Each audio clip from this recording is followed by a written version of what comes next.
The contraction hit me like a truck, making me double over the kitchen counter. Maria kept talking about how to make a proper breakfast, her voice a dull hum through the pain. I watched my mother-in-law carefully arrange her tea set, not even glancing at me. "Melissa, dear, you really should have planned better," she said. "Patrick needs his protein shake before work, and here you are making a scene." She clicked her tongue, the sound sharp in my head. I gripped the counter, my knuckles turning white. "Patrick," I gasped. "I think the baby's coming." My husband didn't look up from his phone. "Mom's right. You've been slacking lately." Another contraction hit, stronger this time, and I couldn't hold back a cry. I grabbed my phone, 4 minutes between contractions. This was real. "Maria, please," I begged. "I need to get to the hospital." She calmly sipped her tea. When I had Patrick, I finished cooking for a whole dinner party before going to the hospital. Women these days are so dramatic. The room spun. My hands shook as I reached for my phone, but it slipped and crashed to the floor. Patrick finally looked up, frowning. "Can you keep it down? I'm trying to read something important." Then I felt it, a warm gush of liquid running down my legs. Maria's eyes widened in horror as she stared at the puddle forming beneath me. "You're ruining my imported tiles," she shrieked, jumping up. I stumbled toward the door, my vision blurring. The pain was unbearable, but something else was growing inside me, something cold, something sharp. I looked at Patrick, still focused on his phone. I looked at Maria, already on her hands and knees scrubbing the floor. And something in me snapped. "I'll drive myself," I said, grabbing my hospital bag. Patrick barely glanced up. "Don't forget to pick up my dry cleaning on your way back." I made it to my car, every step agony, both physical and emotional. As I pulled out of the driveway, I saw Maria through the window, scrubbing furiously. That was the moment, the exact moment I decided they would both pay for this. I didn't know how yet, but as my baby fought to enter this world, I made a promise to both of us: this would be the last time they treated us like we were nothing. Another contraction hit as I turned onto the main road, but this time I didn't fear the pain. I welcomed it. It fueled something new inside me, something that would change everything. For days after bringing Olivia home, I sat in the living room cradling her in my arms while Maria rearranged my furniture again. The sound of wood scraping against the floor made Olivia stir, but Maria didn't stop. She kept pushing the armchair, determined. "This space needs proper arrangement," she said, wiping sweat from her brow. "No grandchild of mine will grow up in a chaotic home." The front door opened, and Patrick walked in, dropping his briefcase by the entrance. "Mom, I thought you'd be home by now." "I'm helping your wife bring some order to this place," Maria said. "I'm the bookshelf, look at these novels, so dusty. When I was a new mother." I stood up carefully, holding Olivia close. We were just about to feed and rest. I interrupted. Patrick checked his watch. "Before you do that, could you iron my shirts for tomorrow? Mom's right, this place is a mess." I looked around at the spotless living room, then down at my tiny daughter, not even a week old. That familiar pressure built in my chest, but this time it wasn't tears. "Your shirts are in our bedroom," I said quietly, "right where you left them, on my side of the bed." Maria clicked her tongue. "Really, Melissa, this attitude? I had a C-section 4 days ago." The words hung in the air. Patrick shifted uncomfortably, but Maria waved her hand dismissively. "When I had my operation, you had your gallbladder removed 30 years ago," I cut in, my voice calm even as my heart pounded. "I had my stomach cut open to bring your grandchild into this world, after driving myself to the hospital." Patrick's phone chimed. He pulled it out, already distracted. "Mom, can you help Melissa with his shirts? I have a call." As he walked away, Maria stepped closer, lowering her voice. "You're being ungrateful. We're only trying to keep up the standards you agreed to when you married into this family." Olivia fussed in my arms. I held her tighter, breathing in her soft newborn scent. And in that moment, something inside me became crystal clear, sharp as a knife.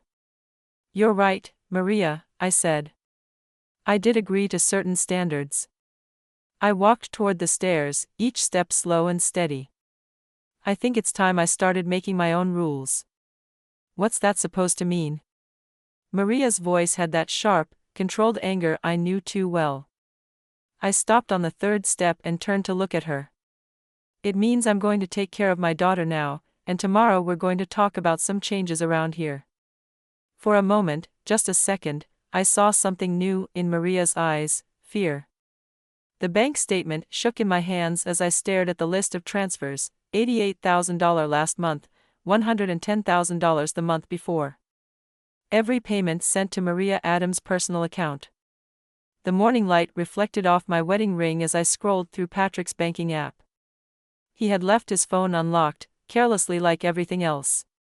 Every transaction felt like another stab in the back. Olivia's soft coos from her bassinet pulled me out of my thoughts. 3 weeks of motherhood, and I had already learned how to survive on autopilot, changing diapers while uncovering my husband's lies. The front door opened, and Patrick's footsteps echoed through the house.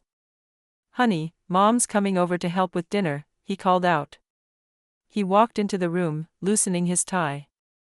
"She thinks you need cooking lessons." I held up the phone, the screen facing him. "Want to explain these transfers?"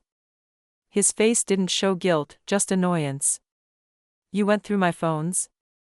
You left it unlocked. Now answer the question."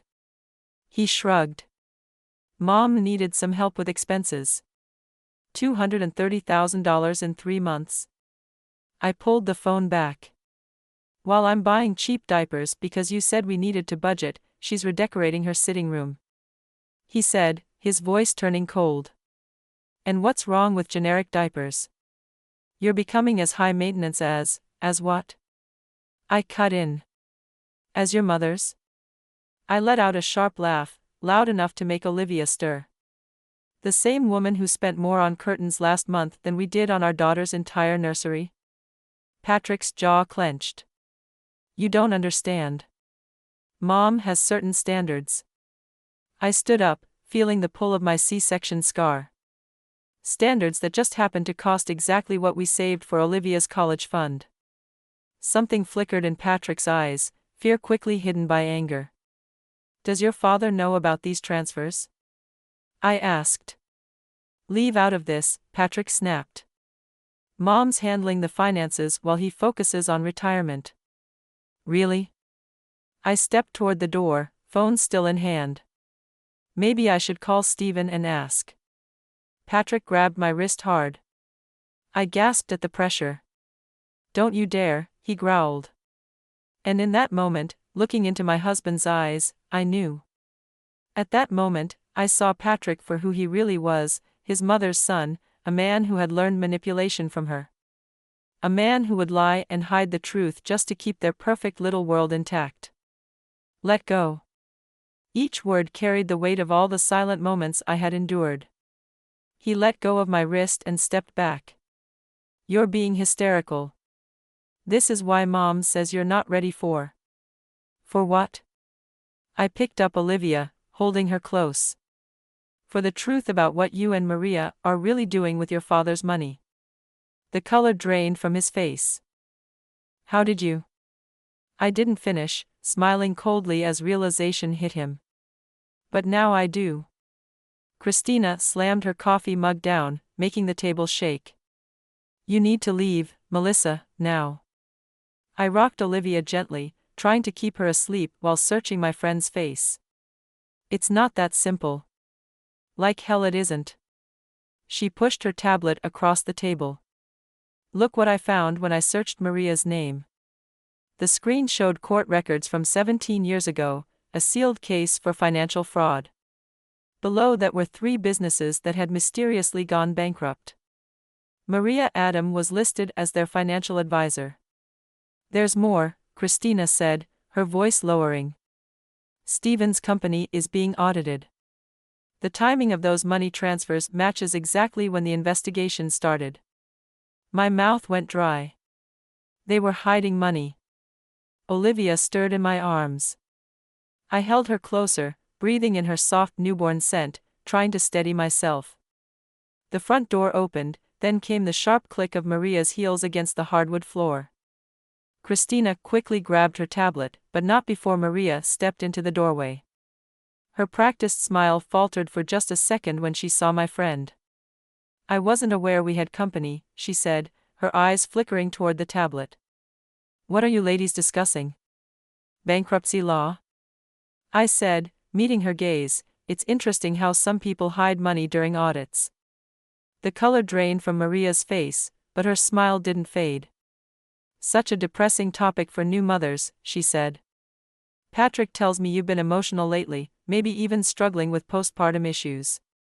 Christina stood up, gathering her things. "Actually, we were just discussing Melissa's options." Maria's voice was sharp now. "For protecting herself." Christina squeezed my shoulder before leaving. Maria stayed in the doorway, tapping her manicured fingers against the frame.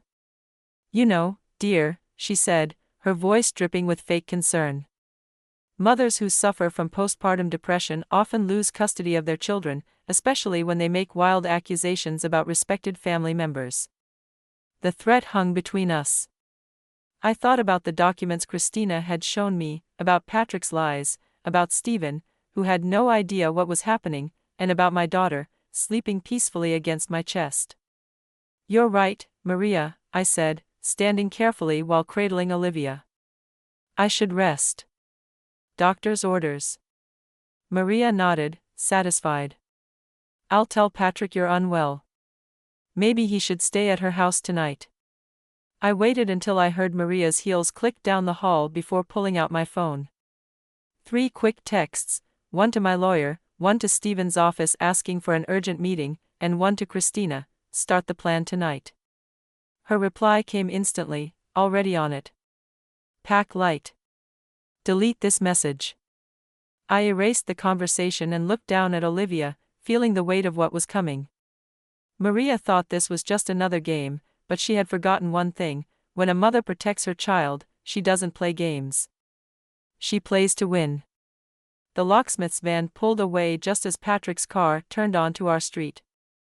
I stood by the living room window, my heart pounding. Olivia slept peacefully in her carrier beside me. Patrick tried his key once, then twice, then a third time. Finally, he rang the doorbell. Then came the pounding. "Melissa, open the door."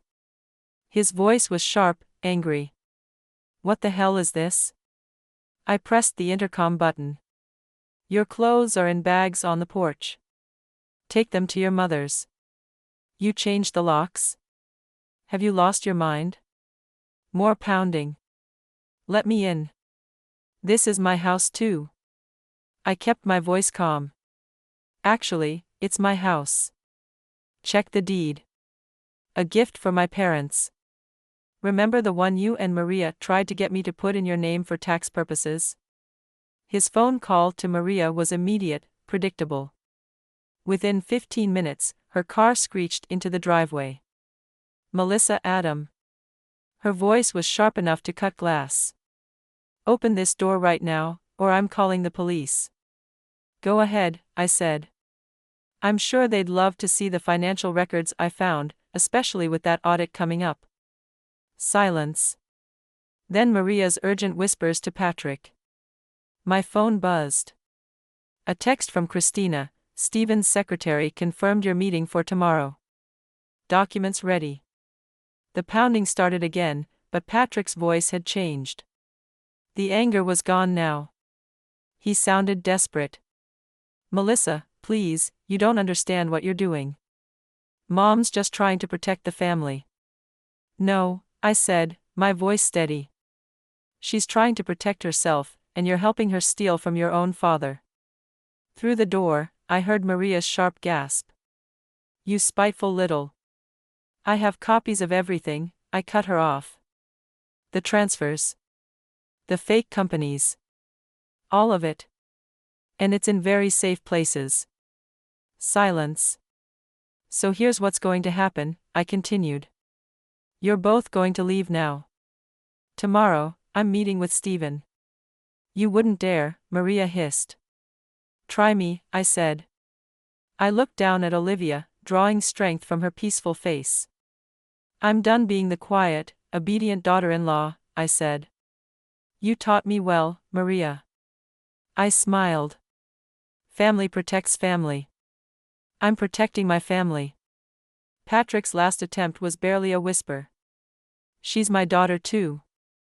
Then prove it, I said. Tell your father the truth, or I will.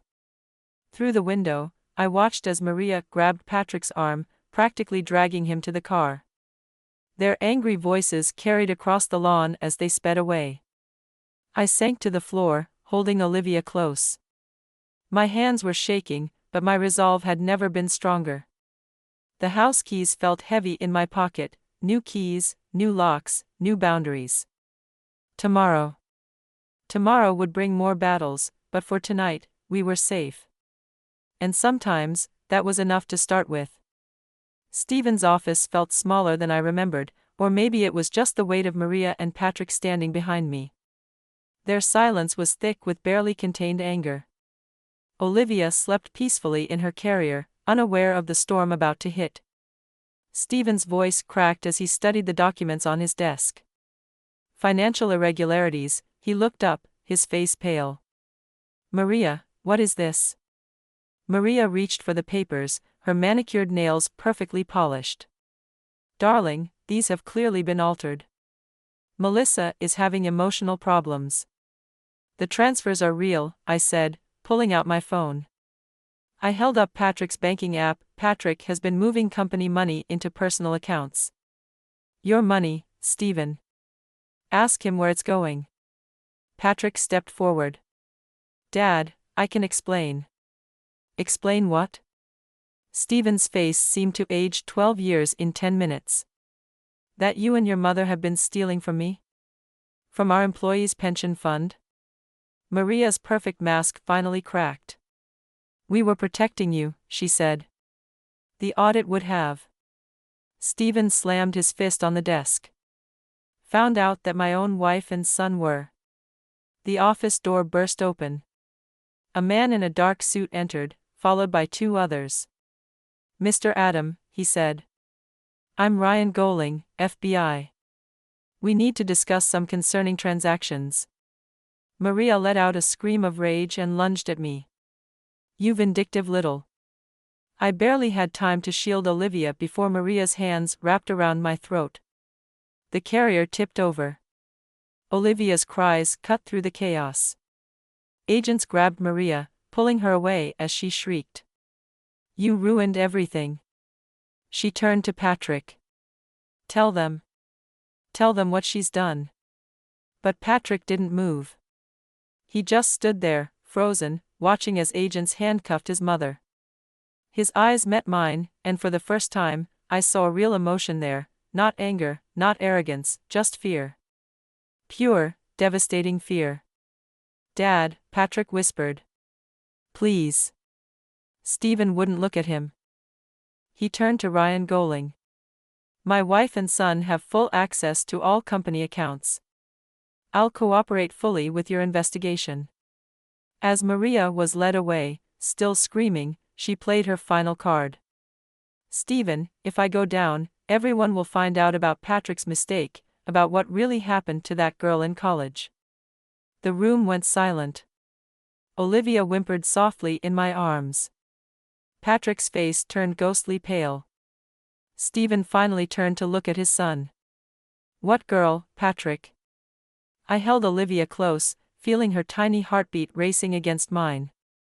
This didn't feel like victory. It felt like destruction. I had wanted justice, but watching this family fall apart, seeing the pain in Stephen's eyes, it felt empty. Maria's laugh echoed down the hallway. Still think you've won, Melissa? You've destroyed this family. Hope you're proud of yourself. The worst part, she might be right. I had pulled the trigger, but the bullet had torn through all of us. And now, in the wreckage of what I had done, I had to find a way forward. For Olivia. For myself. For whatever was left of justice in this mess. The prison visiting rooms smelled like cheap disinfectant and hopelessness. Maria sat across from me, her orange jumpsuit a shocking contrast to her perfect makeup. 4 months behind bars, it hadn't dulled the sharpness in her eyes. "Come to gloat?" she asked, folding her hands neatly on the table. "I came because Patrick finally told me about Joan Allen." The name hit like lightning. For a split second, Maria's mask cracked. Joan? The girl from Patrick's college days? The one who disappeared? "You don't know what you're talking about," she said, her voice tight. I placed a manila envelope on the table. Her parents never stopped looking. They hired private investigators, followed every lead, and one of them found something interesting. I slid the envelope closer. Security footage from the night Joan vanished. A car. Your car. Maria's laugh was cold. "Is that why you're here? To threaten me with old stories?" I met her stare. "I'm here because I finally understand. Patrick didn't just help you steal money. You helped him cover up something worse. That's how you controlled him all these years." Maria leaned in, her voice dropping to a whisper. "My son made a mistake. I protected him. That's what mothers do." "No," I said, leaning in too. "That's what monsters do. You didn't just cover for him. You used it. You owned him. You made sure he stayed under your control, even if it meant stealing from his own father." Maria's expression hardened. "Everything I did was for him." "For yourself," I interrupted. I stood, pressing my hands against the cold metal table. "The FBI has the footage now, and Patrick, he's talking." The color drained from her face. "He wouldn't dare." "He already has," I said. "Turns out, when you threatened to expose his secret to get more money last month, he recorded the conversation." I tilted my head. "Self-preservation. You taught him well." Maria lunged across the table, but the guards were faster. They grabbed her as she screamed. "He's my son. I own him." I gathered my things, watching her struggle. "Not anymore," I said, turning to leave. Then I paused at the door. "You know the difference between us, Maria? I protect my child by teaching her to be better." I turned away. "You destroyed yours by making him just like you." Maria's screams echoed down the hallway, but they didn't reach me anymore. Outside, Christina waited in her car. Olivia was sleeping peacefully in the back seat. "How did it go?" she asked as I slid into the passenger seat. I glanced in the side mirror, watching the prison fade into the distance. I thought of Patrick sitting in his own cell, finally facing what he had done, of Stephen working to rebuild his company the right way, of Maria trapped in the world she had created, paying the price for her choices. "It went exactly as it needed to," I said. I reached back to touch Olivia's tiny hand. "Sometimes justice isn't about winning. It's about breaking the cycle." Christina nodded, understanding in her eyes. "Ready to go home?" "Yes," I said, feeling lighter than I had in years. The divorce papers sat on my lawyer's desk, neatly signed. Their crisp edges marked the end of one chapter and the beginning of another. Through the office window, I watched Stephen playing with Olivia in the courtyard below. His silver hair caught the sunlight as he bounced her gently, making her giggle. "The settlement is generous," my lawyer said, organizing the documents. "Full custody, the house, and Mr. Adams Sr.'s offered to support Olivia's future." I nodded, my mind drifting to Maria's upcoming trial and Patrick's plea deal. The headlines had been brutal: "Mother's fraud scheme leads to murder investigation." Joan Allen's parents would finally have answers, though not the ones they had hoped for. A knock at the door pulled me from my thoughts. Christina stepped in, holding an envelope. "This came to the house." Stephen brought it inside. It was a single key and a handwritten note. I recognized Maria's perfect handwriting instantly. Safety Deposit Box 250. Some truths should stay buried. Your choice. My hands shook as I folded the note. More evidence. More secrets. The power to hide everything or to expose it all lay in that tiny key. What are you going to do? Christina asked softly. I looked back out the window. Stephen lifted Olivia high into the air, her laughter floating up through the glass. He had lost everything, his wife, his son, his company's reputation, and yet, here he was, finding joy in a simple moment with his granddaughter. I placed the key on my lawyer's desk. Contact Joan Allen's parents, I said. They deserve to know everything, even if it hurts Stephen. Especially because of that. I gathered my things, the weight of the decision settling in my chest. Real healing can't begin until all the poison is drawn out. In the courtyard, Stephen looked up and waved. I waved back, thinking of Maria in her cell, of Patrick finally facing his crimes, of all their carefully built lies turning to dust. They thought revenge would taste like victory, but it tasted like truth. Bitter. Clean. Necessary. Ready? Christina asked, holding the door open. I took one last deep breath. Let it go. I took one last look at the key on the desk. It held power, the power to hurt, to hide, to control.